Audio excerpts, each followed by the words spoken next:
Hi. Today I thought I'd show you a problem that Zuzu has sometimes. Now she's a rabbit that has a big dewlap, and a dewlap is an extra fold of skin under her chin.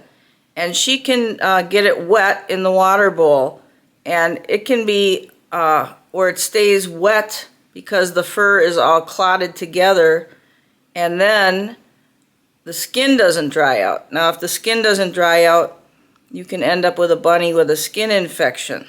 So if you have a rabbit, check them under their chin every month or so, and if you see like discolored fur or it feels wet, you need to turn them upside down and take a good look.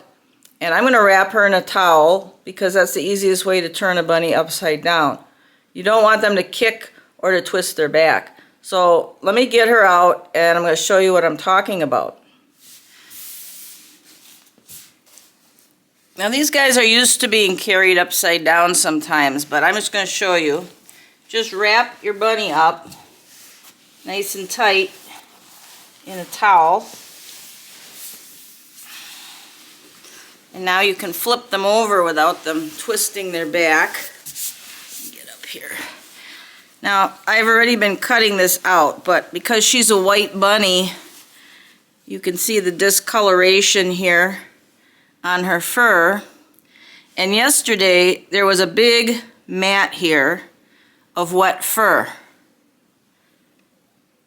Now I cut some of it out yesterday, and the way you do that, I'm just going to show you, even though I didn't film it.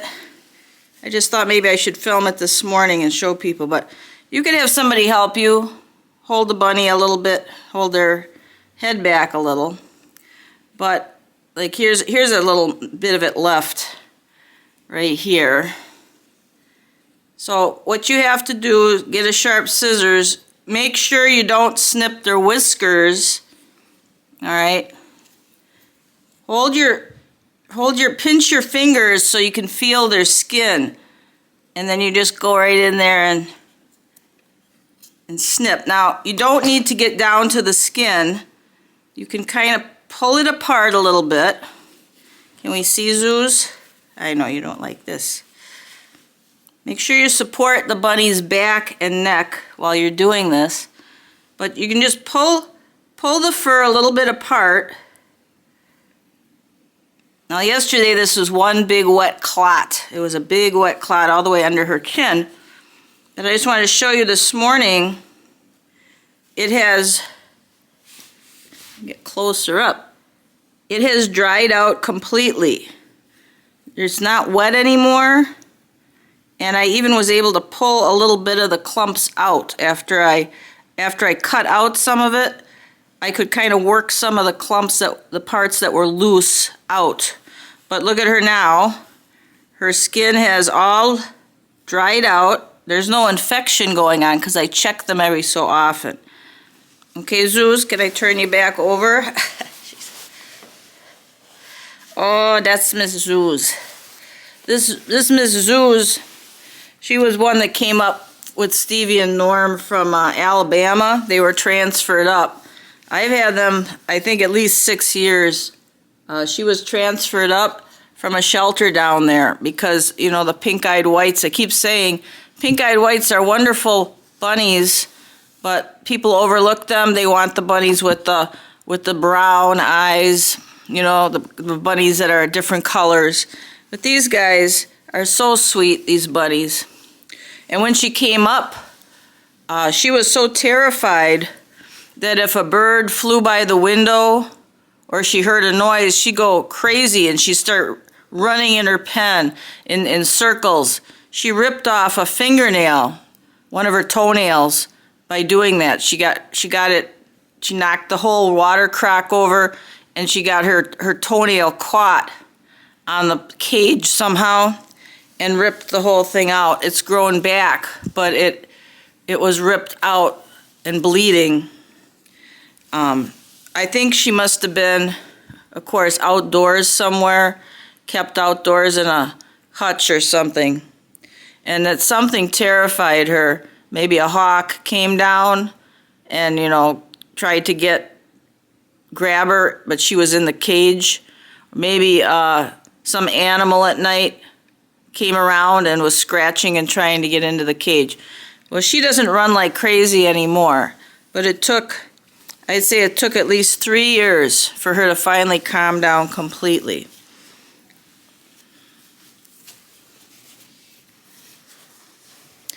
Get a close-up of you, Miss Zeus. There she is. And of course, her and Norm bonded together. I tried bonding all of them, but the ones that bonded were her and Norm, and they're inseparable now. I just wanted to show you that under her chin, and that you really need to check your bunny. You'll know. I mean, you can just put your fingers under there, and you'll feel if there's a big wet clot of fur. But it's not going to dry out on its own. Once it gets to that point, you have to cut it out. And I'm saying don't cut all the way down to the skin, but if you can cut the top half of it off and then work it apart with your fingers, by the next morning it probably will all be dried out and it'll be fine. So not hard to do. You need a sharp scissors. You gotta have a scissors. You gotta be careful of the points on your scissors. Don't have a scissors with a sharp point. Don't ever point it toward the rabbit because they could jerk around and you could puncture their skin or something. Sometimes it's good to have a helper to hold their head slightly back while you work on the mat. But this is a problem with bigger rabbits in general. Now you can avoid this by having a big water bottle, but they can still get a problem from eating lettuce or foods that are wet. The juices run onto their chin. I don't use water bottles because the water bottles tend to leak a lot sometimes, and these bunnies, I don't want it getting on the rugs and the floor and soaking in. So I use the big heavy crockware for them. Now she doesn't get this all the time, it just seems like sometimes it happens. So check your bunny. Right, Suze? She says, I gotta get back by Norm. It's really easy to see on a white bunny because you'll notice the yellow, her fur starts getting yellowed, and then I know something's happening. You can see here, her fur. Show your fur here, Beer. The yellowing there. Because the water, then you got this big clot, and then when she eats lettuce or whatever she's eating, the juices also get onto there, and it starts staining it. Okay, let's put her back by Norm. Zeus is back. She's back. He says, I'm glad you're back. These two bunnies, when I let them out, they know I have lettuce for them. When I let them out in the kitchen, the other rabbits will run around and even run into the family room. But these two guys, they won't go anywhere because Norm won't hop away from Zeus and Zeus won't hop away from Norm, so they end up staying on one little portion of rug. They just love each other, these buns. Here, I give them a little salad. This is a lettuce mix that you can get. You want to get the kind that doesn't have much spinach in it. You want to get the kind that's got mostly baby lettuces. A little bit of red cabbage for the big bunnies is okay, a little bit. And a couple pieces of spinach are okay too, but only for big bunnies. Don't ever give that to small bunnies because it seems to upset their stomach.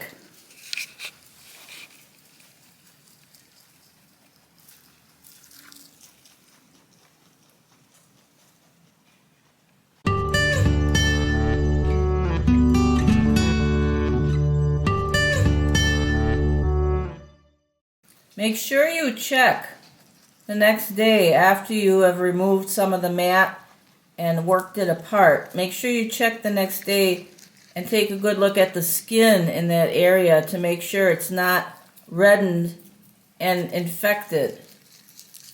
If it is reddened, you'll want to get some type of ointment from your vet Now don't just use any kind of ointment. Don't use ointment intended for cats or dogs, because some of those ointments are poisonous to rabbits if the rabbit ingests some of it.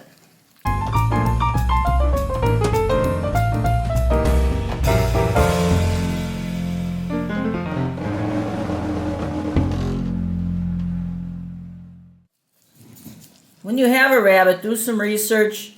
Find a vet in your area that knows about rabbits. You don't need to take your rabbit in every year for a checkup unless you want to. You know, the vets, they want you coming in all the time for checkups. But at least get a relationship going with your vet so that your rabbit is a patient at that clinic.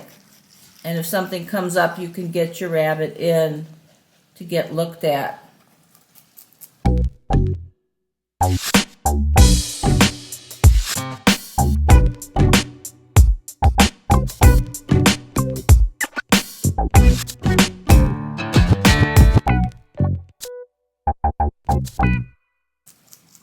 A lot of vets don't know anything about rabbits.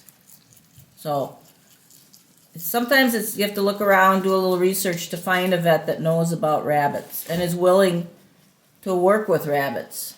Most vets, they only know about dogs and cats, because that's, I hate to say it, but that's where the money is dogs and cats. But if you have an exotic vet or even a vet that has taken the time to learn something about rabbits, know where they are. Okay, we'll see you next time.